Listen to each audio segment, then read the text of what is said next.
Alright guys, we're back again. As you can see here, we're in front of a Navien NCB tankless heater, which is a combi. And customer gave us a call this morning saying that he has E003 error code popping up so often, so he has to come down, reset it, or either the unit doesn't turn on or it does. Just so you guys know, if you're aware, this is all Pro Press here, so you know damn right I did not do this install, and my installs are nice and clean. This is horrible job. But anyhow, we're here to fix the error code. What we're going to be doing is we're going to do a couple tests. Make sure the previous plumber set the gas pressure correctly, did the offset pressure correctly, and if that all checks out, we're going to do the service, yearly service. This unit's about 4 years old and it hasn't been taken care of. So we're going to change the glass gauge, as you can see there. I'm going to change the igniter and the transformer. So I start off first with the glass gauge, take the old one out, clean the old gasket up. Make sure you clean it up real good, because if you put the new gasket on there, it might not seal correctly and you're gonna have a leak. So I take my flashlight, make sure everything's nice and clean in the burner, make sure the flat burner is not hanging. Typically these units, sometimes they're older models, the style of the flat burner hangs a little and it touches the igniter, and then that will create an issue from not sparking. This case, it was in good shape. The igniter was not touching the burner, so that's not the issue. The issue was probably not serviced correctly or a bad transformer. I ended up determining it was a bad transformer, that it wasn't giving enough power to the igniter and it was just cutting on and off. So as you can see here, I start with the glass gauge, that way I could see once I turn the unit on if I see spark. My best bet to test all these units, I always attach a hose so I can control it from underneath the unit instead of opening up a faucet, and I could provide higher gallons per minute flow than a regular faucet. Usually with a hose, I could run about 4 gallons per minute with no problem. So a little trick I do also, so you can see the igniter. Guys, if you're not trained, don't try this, because you could get hurt or you could create a little explosion. So turn off the gas, leave the unit on, and I let the water flow. I want to see if the unit goes through its cycles and if the igniter starts sparking. This one, sometimes it did, sometimes it didn't. So I know definitely you can see me trying to wiggle wires, see if it was a bad connection.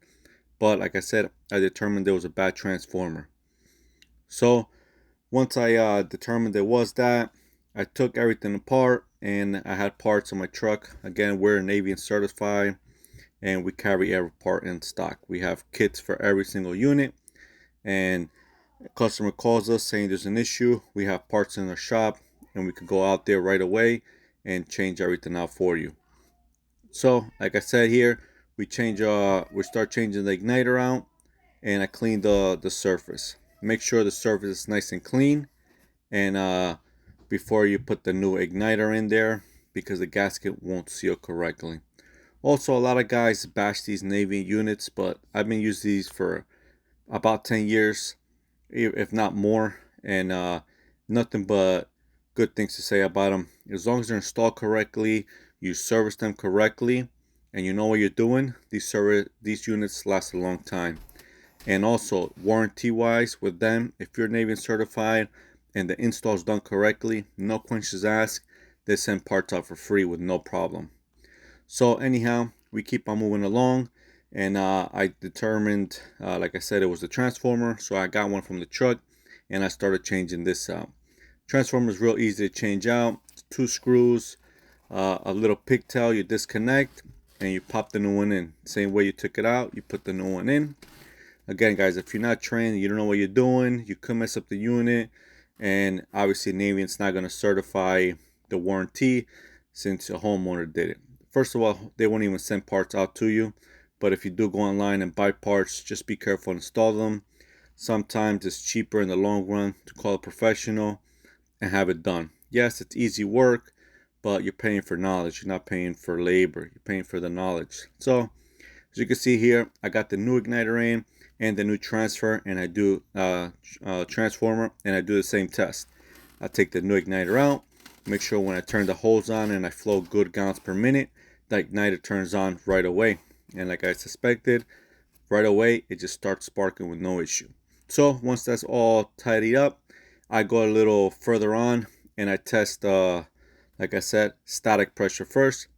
Make sure there's enough pressure coming in from the street, from the gas meter, and make sure the unit's running to the proper amount of gas. Because if the unit doesn't have enough gas pressure, once it turns on, especially when you're running multiple showers or faucets, the pressure is going to drop and the unit's not going to turn on 100%. The unit will work with low pressure, and sometimes it does throw an error code, but the unit's so efficient that it'll work, and you guys are just going to complain about it not having enough hot water. That could be one of the issues. So take out the manual. If you're testing the static pressure, I know by memory, I just wanted to show you guys the book. Minimum is usually 3.5, like almost every boiler and things like that. This is the same thing. Minimum static pressure, 3.5. So what you want to do is, when the unit's not running, test for static, and then also test when the unit's fully on. After that, my video cut out. I'm not sure what happened. I always test for also offset pressure, and that you have to go into the settings and put it into low fire and do things like that, and then match it up with the readings on the manometer to the manual. So that's what I posted up here so you guys could see. Just look at the manual if you're going to do it and go from there. If you live in North Jersey, need some plumber work done, residential and commercial, let us know. See you on the next one. See ya.